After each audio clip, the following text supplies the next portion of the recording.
Assalamualaikum warahmatullahi wabarakatuh. Selamat pagi salih-salihahku. Bagaimana kabarnya hari ini? Semoga Allah selalu melimpahkan berkah dan rahmatnya untuk kita semua. Tetap semangat ya walaupun belajar di rumah. Sebelum kita mulai pembelajaran pada pagi hari ini, marilah kita membaca bismillah terlebih dahulu. Bismillahirrahmanirrahim. Nah, untuk pembelajaran pada pagi hari ini, fokus belajar kita tentang IPS dalam materi pemanfaatan sumber daya alam dalam kegiatan perekonomian. Ikuti pembelajaran hingga selesai. Mari kita mulai. Ayo, masih ingat nggak tentang pengertian sumber daya alam? Mari kita ingat bersama-sama. Sumber daya alam adalah segala sesuatu yang berasal dari alam yang dapat digunakan untuk memenuhi kebutuhan hidup manusia. Nah, pada pagi hari ini kita akan belajar tentang kegiatan ekonomi yang berasal dari sumber daya alam. Nah, kegiatan ekonomi sendiri adalah kegiatan manusia untuk memenuhi kebutuhan hidupnya. Dengan cara apa? Dengan cara pemanfaatan sumber daya alam. Pemanfaatan sumber daya alam pun dilakukan dengan berbagai jenis usaha. Nah, berikut ini kita akan mengulas tentang jenis-jenis kegiatan ekonomi. Ada berapa saja jenis-jenis kegiatan ekonomi? Mari kita simak. Nah, jenis-jenis kegiatan ekonomi itu mencakup 3 macam. Yang pertama ada produksi. Produksi adalah kegiatan menghasilkan barang dan jasa untuk memenuhi kebutuhan manusia. Yang kedua ada distribusi. Distribusi adalah kegiatan penyaluran barang hasil produksi ke agen atau pedagang. Dan yang terakhir ada konsumsi. Konsumsi adalah kegiatan menggunakan atau menghabiskan barang dan juga jasa. Nah, itu tadi adalah kegiatan ekonomi. Lalu, setiap kondisi di alam di Indonesia itu sangatlah beragam sehingga menyebabkan perbedaan kegiatan ekonomi di tiap-tiap daerah. Misalkan, masyarakat pedesaan berbeda dengan masyarakat perkotaan sesuai dengan kondisi alam dan juga kebutuhan masyarakatnya. Macam-macam kegiatan ekonomi. Nah, di sini ada beberapa kegiatan ekonomi yang memanfaatkan sumber daya alam. Yang pertama adalah pertanian. Nah, pertanian itu ada 2 golongan. Ada pertanian lahan dan juga pertanian di sawah. Nah, masing-masing memiliki hasil sumber daya alam yang berbeda. Misalkan pertanian lahan. Nah, yang dihasilkan adalah beberapa umbi-umbian, kacang-kacangan. Sedangkan pertanian dalam bidang sawah biasanya menghasilkan padi. Selanjutnya adalah nelayan. Nah, nelayan memanfaatkan laut dan juga tambak sebagai penghasil sumber daya alam berupa ikan. Kemudian ada dokar atau delman. Ya, dokar atau delman kita manfaatkan dari hewan untuk kita ambil tenaganya sebagai sarana transportasi.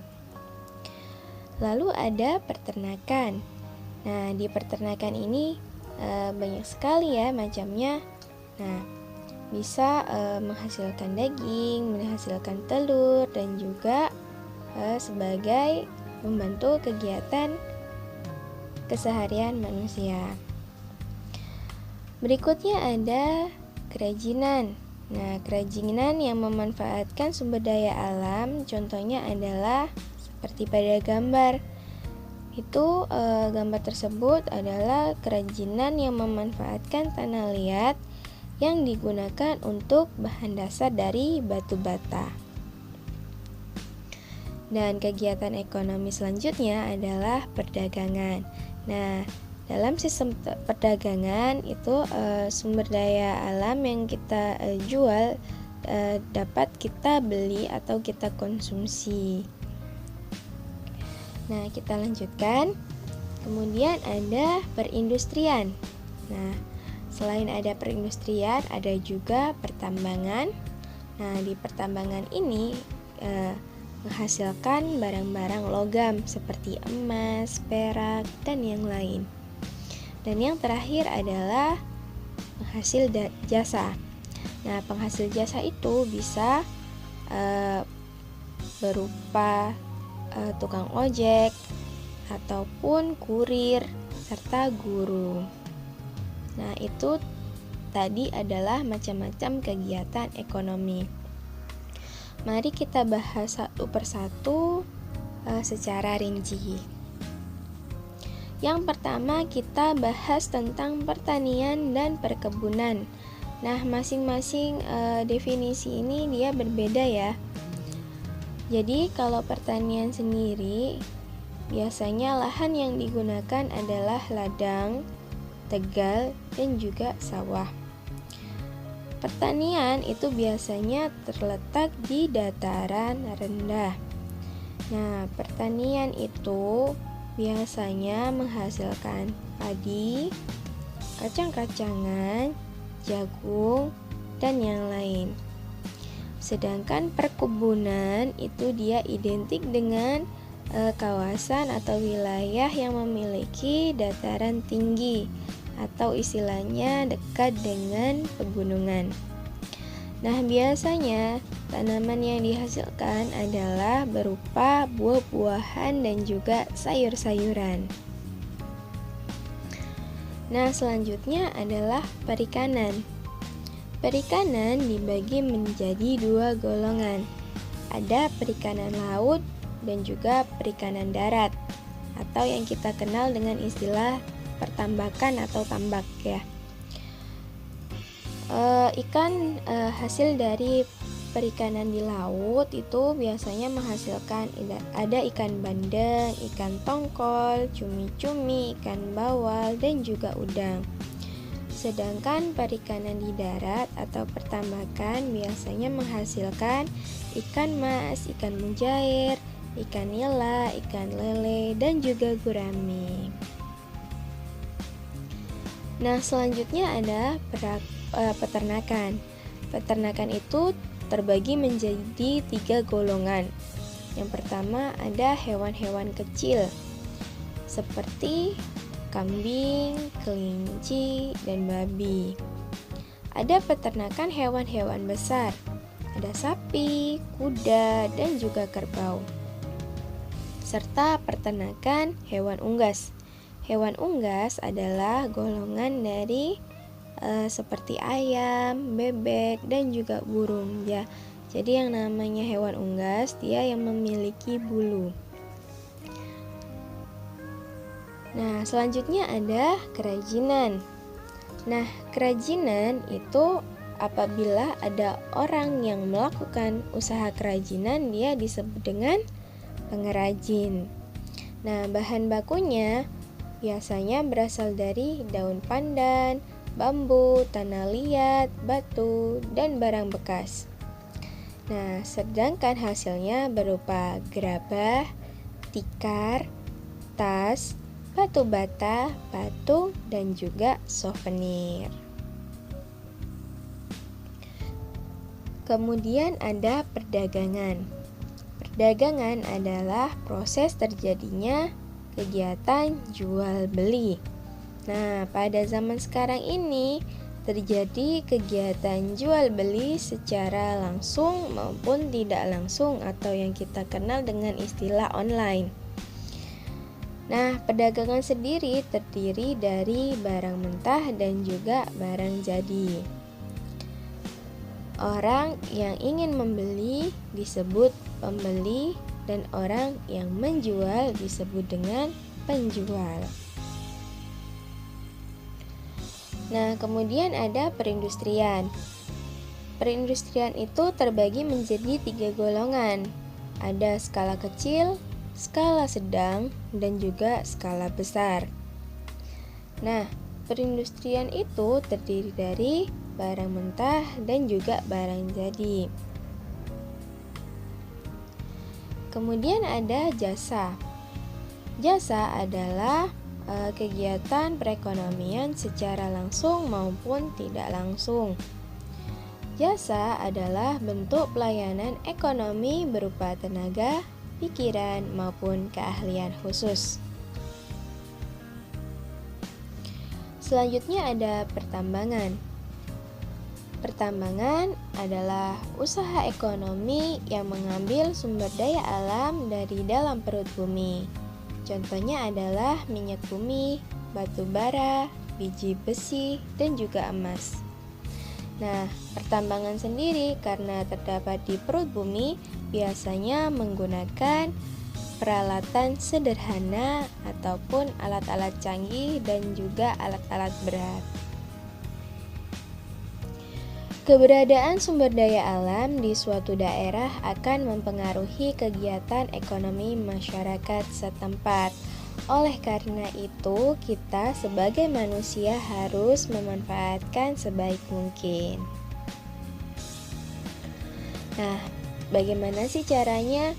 Nah, caranya adalah dengan tidak membuang sampah di sembarang tempat, menanam banyak pohon, menanam kembali pohon yang ditebang atau istilahnya kita kenal dengan istilah reboisasi.